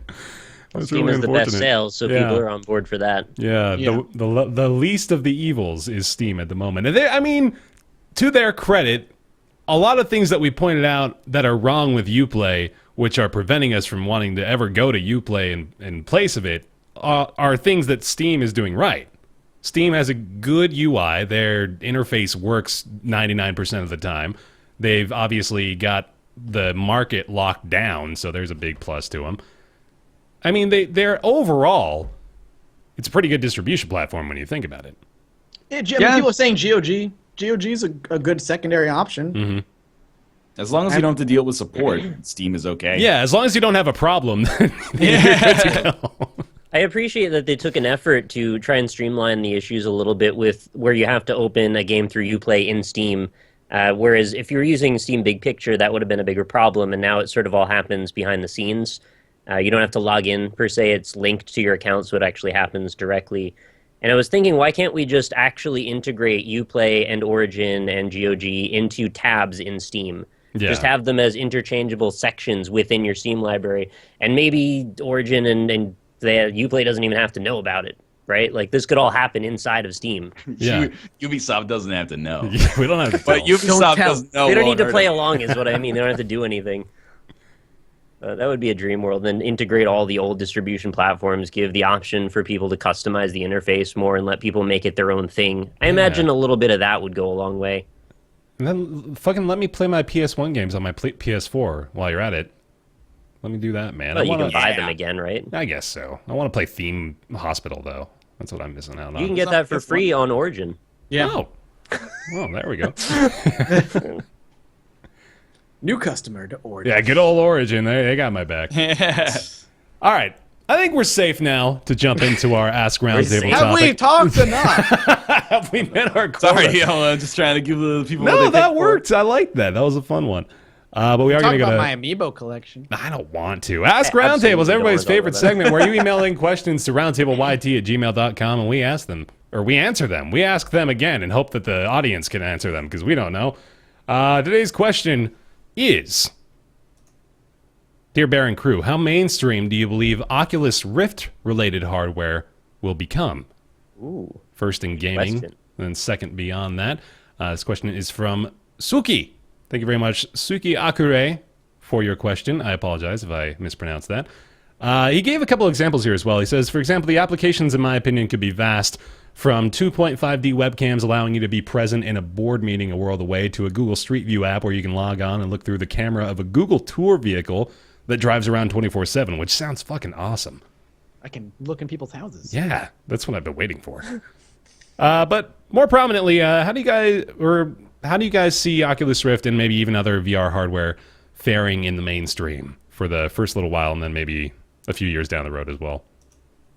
So we're specifying, like, not specifically gaming, like the larger picture, He sort of does both. Yeah, he says first in gaming and then secondly beyond that. right? Mm-hmm. Well, I think that a lot of it is going to be revealed very soon. Tomorrow is when you can first pre-order your Oculus, and I'm going to be doing that, and I don't know how much it costs. I think and $350. hopefully they'll announce it soon. Yep. Do you know something I don't, Mathas? I think I read somewhere it was going to be the CV1 was going to be $350. But I mean, the DK2 when I got it was $300, so bumping it up $50. That's not I had a surprising. very brief Twitter exchange with the developer and he was speculating, like, what if it's $800 or $900? Like, how is that then it'll gonna never go down? anywhere. Yeah. If the DK2 was 300, Yeah, I don't necessarily agree that it will be that much. I just think, what if? then just VR will die. But do you think that that's Just an effective price point? instantaneously. Like $300 to $400, like- people will get on board? It's tough because it's effectively buying another console. Like it's basically the price of a console. Buying two consoles, you got to buy a freaking powerful graphics card. But too. that was what I was going to say next. I'm like, you have to have a PC that can output like around 75 frames a second. That's really where a lot of motion sickness or jittering kind of stops for a lot of people. For me, that's a big problem with the DK2, or with my old PC rather, in the DK2, is that I couldn't hit that 75, and a lot of games would cause me a lot of problems, a lot of sickness. I think what's really going to push it, I think the Oculus is going to be big. I don't think 2016 is going to become like the year where it goes mainstream or anything, but I think the PS4's version of VR is where it's going to start hitting homes regularly. Not Because Gear VR. Not Gear VR, PlayStation 4's VR. No, but Gear has potential too because it's super Oh, cheap, and people yeah, have it's super Samsung cheap and it's phones out the mobile. ass. But it's not good for gaming. It's not like it's more of an experience thing. But Gear do people VR, know that? probably not. Yeah. But so the PS4 is announced. Like the PS4, I think will get into gamers' homes easier. But the PS4's VR headset, I think it was announced maybe last month, is going to come with a mini Little I don't know if it's console called box kind of console thing. box It's, thing that plugs in. it's for basically more, a graphics card. on yeah, the it's screen. basically a graphics card for the VR headset, so it can do what it needs to do without being laggy as all hell. I think in gaming, once the PS4's answer comes out and once Oculus is kind of used and HTC Vive is out there, I think we'll see it kind of hit the gaming mainstream pretty heavily. Will it be huge? I don't think so. Will it be bigger than like Kinect by a long shot? I think. Yeah. But will it be Has to mainstream be. outside of gaming? I don't think it will. Not right away. It'll be a while. I think the ramp's going to look like CSGO. I think we're going to have a couple of years of early Yeah. adopters that are really enthusiastic. And then over time, costs will go down a little bit. More iterations that are more streamlined will come out. And more people Cheaper. will be curious enough that they'll jump in. And it needs to reach that critical mass before everybody wants one. And I don't think that's going Right. to happen for like 2 or so years. Yeah, I agree. Yeah, that's pretty much my perspective on it as well. I think I'm going to pre-order an Oculus tomorrow. I feel like everybody needs like that VR experience that makes them a believer Yeah. Before, like, if you try to explain it, you're like, "Hey, mom, you strap on a headset and it feels like you're in the game." She's never going to be interested in that, right? It's not like the Wii where you could just be like, "You bowl," and then bowls on the screen. But once you have that experience, you're like, "Oh yeah, I would pay the cost of a console for, experiences like that whenever they come out." So, my favorite thing to do is go ahead. Sorry. No, please go ahead. No, please, Ryan, finish your thought. Well, like the Oculus doesn't excite me as much as the Vive does. But the Oculus has significantly less problems, like it being portable and coming out soon. And is the Vive a standing experience, or is it meant to be a seated? See, the Oculus is meant to be a seated experience for the most part. The Vive puts you inside of the world. Right. Which is, like, I don't know how that's ever going to work. Like, if people are going to dedicate a whole room to it, or if maybe there'll be, like, VR arcades or something. That would be pretty cool. Yeah, that would be dope. But, like, that's actually, like 5 years off, at least. No, it sort of exists already, actually. In Utah, they've got an entire virtual reality sort of obstacle course that they've set up. It sounds kind of cool. Yeah. The liability on that must be wild. Yeah, it's functional, too. Like, they've had people going through it. Apparently, it's pretty awesome. Cool. That does sort of bring up another point that I think is important to recognize just in the entire sense of virtual reality. I think the most successful stuff is going to be the stuff that just sort of grounds you and, as a player character, keeps you still. So games like racing games and then maybe like space sims, stuff where you're sort of in a commander seat, like Elite Dangerous as well. I'm sure Mathas knows all about that too. I would totally play North American Truck Sim. Oh, absolutely. On the Oculus. Oh, that sounds great. Euro Truck Simulator on the Oculus is awesome. Yeah, that sounds really good. Really good. Like when people come over who try the Oculus out, I've had like family all come over. I've had Dan Giesling try it. I always give them, the very first experience I give them is a seated experience that they can't move. It's called Sightline the Chair, I believe. Sightline the Chair might be called. Ominous name. Is it the one where they give you a haircut or something and you go, whoa! Yeah, it's weird. You put the headphones on, you can hear everything, right? It's the one where like you sit down and as you look around, like it's like different scenery, but as you pan back, it's changed since when you've looked away, and it constantly is changing the scene on you, and it's like really weird, and people really love it. The other one that for more gamers is I do always put them in Elite Dangerous because it's really hard for me now to play Elite Dangerous without the VR headset because it gives such a sense of scale. Again, talking about it's so hard, you have to experience it, but to sit in a cockpit and to move the joystick and throttle, like I have an actual joystick and throttle, and then watch your character's hands do exactly what you're doing, and to look down and see your body and like watch your hands move is really unreal. It's really kind of a weird experience to be like, oh, that's my hand, but it's not my hand. And then looking around the ship and being able to turn around and like see the door to your ship behind you, and it's just, and to see like the spaceport outside your window, it's fucking weird. But like once people have that experience, I agree. Like that is kind of the doorway to be like, okay, no, this is not like the Virtual Boy where it's like red in your eyes. Virtual Boy wasn't actually virtual reality. I'll be so disappointed if it ends up being like, shitty 3D movies or the Wii towards the end of its life cycle, where they just use it for the cheapest thrills. Like every game that comes out with Oculus support just has like an on-rails shooter section thrown in or like a roller coaster section. I'll just be like, oh, here we go. Just one scene where somebody throws a basketball at you and you're like, whoa! Exactly. Somebody like does a spit take into the camera and the water drop. You're like, it's 3D. I get it. I think this is hugely important, actually. Touching on the genres that are going to actually prop up this platform will make or break this to some extent, because I think a lot of people are fatigued from the concepts of things like Wii, where they expect a thing and then they get this sort of filtered through mass media version of the thing that is completely insubstantive. So if that's the major saturating sentiment that people get from VR, they're going to not give a shit.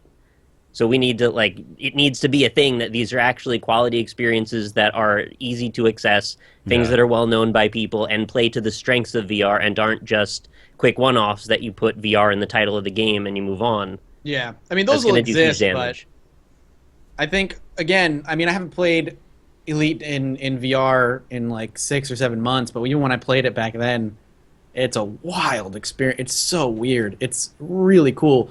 And even the screen door effect, as they call it, where you can kind of see the pixels a little bit, It wasn't that bad in DK2 at all. Like, didn't hinder it at all for me. I read it's almost entirely gone in the final version with the That was a exception huge of white. thing. Yeah. Okay, that makes sense. Yeah, it's easier to see in white, but I'm excited for it. But I love like simulation games. I think simulation games are going to thrive in the VR experience. Yeah. I feel like the people who play those are more okay with, like, wouldn't, if you were like a huge flight sim player and had like a track IR and like I do. exactly, you would look at like a $350 investment and be like, that's not that bad.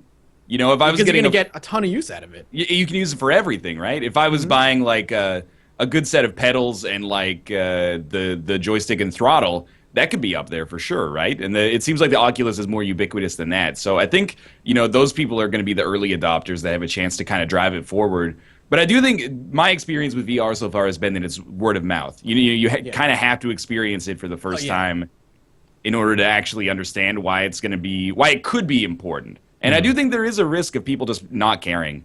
People never getting a chance to try it and then being like, why would I ever use that? It's very possible.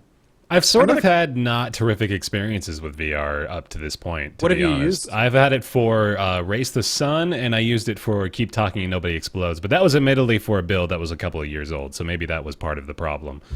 But I don't know. It also wasn't dev kit Oculus that was worn by probably 100 people over the course of a weekend. So that also could be part of the concern. But I mean, it's like you said. I think a lot of it has to do with word of mouth, and I think overall we've got the technology is there, and I don't think that's the issue anymore, which is encouraging. I think we have what we need to make effective virtual reality right now, which is really exciting. It's just going to be a matter of well, the fact that isn't an issue sort of makes me wonder what will be.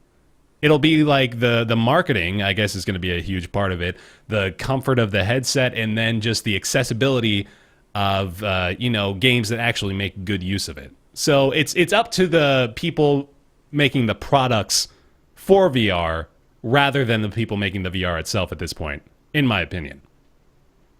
Except for the Vive. With the Vive, they got to find some way to.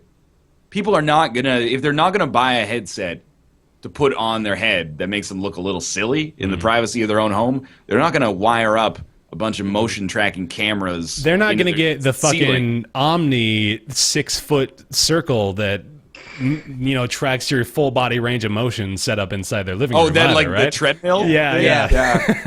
But I mean, those have controllers. But like it's such a good experience. And the Vive is the kind of thing where when people do it, they'll be like, "This is the future of some form of media in some way or another." But you also, like, even Kate and I played it and we're like, whoa, this is incredible. We cannot fucking do this, though, in our present state. If you're a VR game developer, you can dedicate a room to the Vive. But if you're not, you can't have people over and be like, oh, we don't have any furniture because this is where we enter the virtual world and, escape planet Earth. One day that won't be so far-fetched, man. You'll be able to tell your guests that. More interesting VR experiences that I've had at home is I've tried that the virtual like movie theater thing. It's actually pretty interesting. I wouldn't say it nails the movie theater vibe, but it might be just because the DK2 doesn't have the resolution to really make it look incredible. But that's really cool too. I think like for home theater uses, maybe like Gear VR would be better suited for that.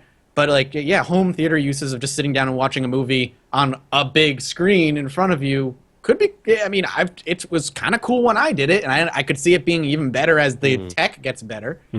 Wouldn't it be better if they just didn't have the seats and the curtains in the movie theater though? Like, maybe you can toggle that off.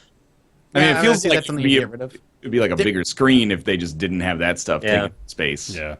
It's all about that like pseudo immersion where they think they're paying lip service to immersion when it's not even necessary, really. I guess it gives you a sense of scale too, if you can see the chair in front of you and then be like, "Whoa, that screen is huge." Like chat, Ryan, call that room the holodeck. I could, man. This is the I'll try to holodeck. pitch it to Kate. We'll move from a 1-bedroom into a 2-bedroom, and then the second can be the 5. Hey Mathas, I got a question. What's the longest you've had your headset on? couple of hours. Oh, that is a good question. Yeah. How was the fatigue with your eyes and other things? So, like, for me, the headset's not that heavy. DK2 isn't that heavy. It didn't bother me that much. What got me is the motion sickness, which I think is going to be a lot of a problem for a lot of people. Yeah. This is going to sound really weird. The thing that killed me wasn't even necessarily the motion sickness, but the smell of the DK2. Oh, no. Like That's That's a thing I damning. never thought to But ask. you ever think, I know, really weird. But, like, you know, like, a new car smell has, like, a very particular, every car smells Yeah, I know like. what you mean. So, like, the DK2 has a really weird, like, plasticky smell. It's like and you've walked into a room of plastic now. Okay, and It's you're really in weird. that It's not And like it it makes smells me like ass. It's No, just no. like a smell that's going to go away after a few days. it just makes me sick. Like, it makes, Dude, like, I'm really glad to hear that because there's like certain new car smells that aggravate my motion sickness like crazy. yeah, exactly. So I yes, get it. it's exactly the thing. And the DK, and I've let it, like, I've Googled it. Other people have this problem. Like, let it air out outside for like a day or whatever. I'm like, I'm not leaving my Oculus Let it outside for air a day. out. They're going to That's include it's that. That's going to gone. be like instruction number 1 in the little pamphlet that they Put it in your put with the driveway. Oculus. like, Go set it outside for a couple of hours Yeah. before you use it. But the foam and like the plastic smell has like made my motion sick 100 times worse Yeah. than without it. And other games like what's that one with ropes that you can swing around? It's going to be Oculus compatible. Oh, that was Win on the... win something. Is that one of the ones that's coming with the Oculus? No. But that's what kills me when I want to take it off. It doesn't bother my head. The weight didn't really bother me all that much, but it was the motion sickness combined with the smell of like the Oculus. I was like, I got to take this off. I'm going to vomit. Like, and I can't play the Oculus for like a week after that happens. Like, I have to wait like before I can. Because thinking about it, even thinking about it, makes me sick. Like, That's... after it Oh, happens. God. You're making this out to be like kind of a big problem, though. But again, like disclaimer, ever since I was a little kid, like I was super prone to being motion sick, and I would like vomit in the car constantly. That sucks, man. Yeah, so They need to set it up with that, like, the old-timey, like, nose cone doctor thing where you, like, put some incense in the end of yeah. it. But you didn't get, like, headaches or anything from, like, staring at it too much? no, the I mean, I don't know how it's that different from a monitor. It's just closer Yeah. to your eyes, so I the don't know. nausea is the thing that You made me can't take like it off you every can't time. install Flux on your Oculus is the thing, so you don't really have that advantage. I'm sure you can after when it comes out. People will have it. The hacked version. No, that's the next thing is, like, compatibility and, like, how easy to install is it? We Yeah. don't know yet. Even 'Cause for the DK2, The DK was not easy, right? It was all right. It was not like It was the first DK that I heard a lot of bad stories about, I guess. I never. Yeah, DK2 wasn't too bad. Developer kit, by the way. The for first those DK curious. No, Donkey Kong. Cranky Kong. Cranky Kong was the first Donkey Kong. Cranky Kong Donkey is Mathas right here. Is Donkey Kong his name, or is Donkey Kong the title you get when you're the king of the Yeah, Kong? no, he's the #1 Kong. Like Donkey is Yeah, like you become a Eminem. donkey. So Diddy Kong will eventually be Donkey Kong. Diddy Kong If is he's actually lucky. like the #4 Kong. I What? think it goes Donkey, Carly, Cranky Diddy. I'm pretty sure is the order. Carly Kong? What's her name? Candy? Candy. That's the one. And Yeah, Carly Donkey Kong. Kong. Carly Kong is their Kong. aunt. She doesn't show up very often. So what's Donkey Kong's real name? Charles. Charles Kong. Charles Kong. It's a nice name. It's got a ring to it. CK. I think we'll be in bigger problems Nice. Yeah, CK2 is different from DK2. That's It's in a lot Calvin more Klein. boring. Boom. Boom. Shots I'm fired wild. at Crusader Kings 2 fans out there. I know you guys are an adamant bunch about I can't wait defending- to be Isaac. Yeah, there you go. That's what we I can't wait need. to cry tears. It'll just be a first-person mode when you put on the Oculus, right? Mm-hmm. If you're opening up Isaac, it just knows. All right. Well, thank you very much, Suki, for your question. That was an awesome question. Thank you very much for that one. Appreciate it. If you've got a question you want to send us in, you can go to your email client and send an email to Open up roundtableyt@gmail.com. Thunderbird and fire us off the old electronic mail. Get on to DuckDuckGo and do a search for Bing Mail. Duck go. Yeah, it's Just update your roundtableyt. Outlook client and CC me on that. That'd be great. roundtableyt@gmail.com. Time for everybody's favorite segment following their favorite segment. It is Nick's Weird Games. Every single week, Nick goes to get a weird game from his selection of weird games, and we as a group try to guess which one it is based off of little hints he gives us. You can play along as well in chat if you are watching live on twitch.tv/roundtablepodcast. We'll give you a little shout out if you're the first one to come up with it. Nick's gonna go get his weird game, and while he does that, Ryan's gonna perform us a little Nick's Weird Game theme song. I've heard some requests for Devo. Oh, dude, I don't think I can do it. You don't think so? I don't know what enough that is. Devo, unfortunately. You just want to do Whip It? Well, I mean, I know like 4 words in Whip It. I know it's late. We could just do like When a a Nick Christmas game themed comes one. along, you must guess it. You know, I'm go with okay that. Yeah, that was pretty good. How about That was a good. Christmas rendition? We I can don't do do that. like Rudolph the Red-Nosed Knicks games. Sure. You don't have to do that. We won't make you do that one. That's a tough one. Just anything festive, really. All right. Have an obscure, crappy Nick game.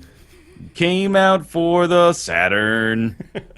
In 96, it sucks a dick and doesn't really matter. Yes, I have to do it too, man. This is the only way we're going to do What are you this. doing? I don't even know. I don't have you up on my screen. I stopped. Oh, okay. No one's thought about it for ages. Well, that doesn't stop our friend.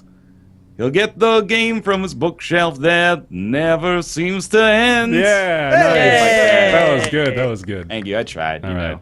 Nick, what is your weird game? Don't tell me it. Describe it to Oh, me. you know, yeah, I could just tell you, right? Like, that would really make the game a lot of fun then. Right. Yeah, I'll just say the name of it now. Sure. Okay. So we've got a PS2 game today, as is often the case. It is a PS2 game that came out in North America in 2004, It's the bouncer. April 20th, 2004 of all days. Oh, shit, son. Okay, you got to That's- guess right there. That's 420, dog. I Yeah. got the joke. Yeah, There, you that's did. 420. It is 420. I you muted didn't my get mic it yet. because there's a giant garbage truck outside, but it is 420. I'll acknowledge that. That's your dad's house. See, I was gonna go like, oh, Ryan's there, but like that's dumb and didn't make sense. But you tried. I tried. All right, I'm back. You done? All right, so we've got a game that was, let's see, published by Sony Computer Entertainment. I can't tell you the developer because it's a spoiler, unfortunately. Oh. Oh, well, that and actually, it's- that's almost a spoiler in and of itself, Yeah, isn't it? it might be, but Yeah. I'm willing to grant you that spoiler if All that's right. the case. Wait, what? It is a survival horror game. Oh God. And Dino Crisis 2. No, It's gotta be. it takes a look at different stages that are interconnected via the butterfly effect. And I know you're going to guess Until Dawn. That's not from 2003. That wasn't. Or at 4, all. rather. Oh, I gotta minimize chat. All right. Yeah, That would be ideal, yes. Yeah. I didn't see anything. Survivor horror PS2 game. Survival oral game. Dude, that would be the best VR genre. Yeah, you gotta Survival blow your horror. way out of this mysterious mansion. Where so you saying butterfly effects? So like whatever you do changes whatever. Okay. That's the idea, yes. That's the idea. Sony. So on the back, there's a few things I can read. Yeah, hit me. Resist the Call is one of them. Call of Cthulhu. No, it actually doesn't imply anything about the title. Martian you- Gothic. Now it's PS1, but good call going out on a limb there. You play as one of 10 characters caught in a patronize. living nightmare. 10 characters. That's a lot more characters Is than it you Big usually- Brother the video game? Is it Dan Giesling's My Biography? Dan Giesling's horror game. By Nicholas. It's just, oh, if he made one, I wish he would call it that. It's just like a Clive. picture of his face on the box art. Dan Giesling's horror game. American Alice. You said it's Wasteland. PS2? PS2.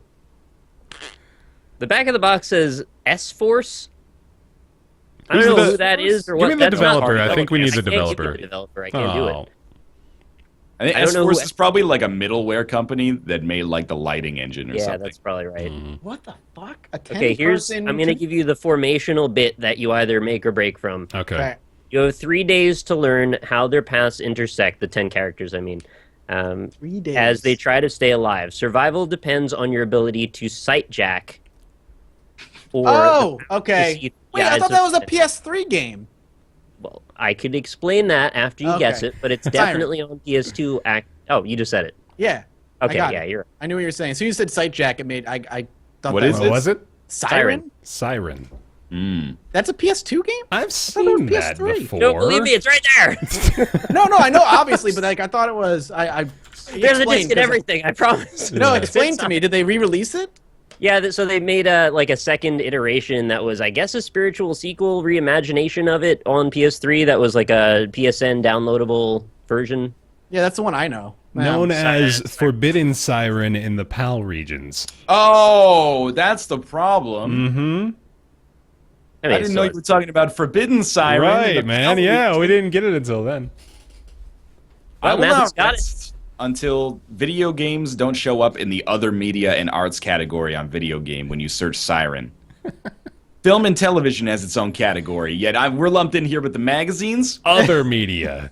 Other media. Ew. You said 3 days.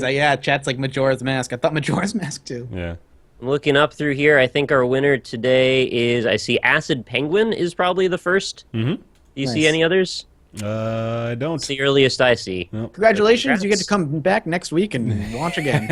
Yeah. You get to play one of our Korean champions for a chance at $500,000. The real league. You won't win, I promise.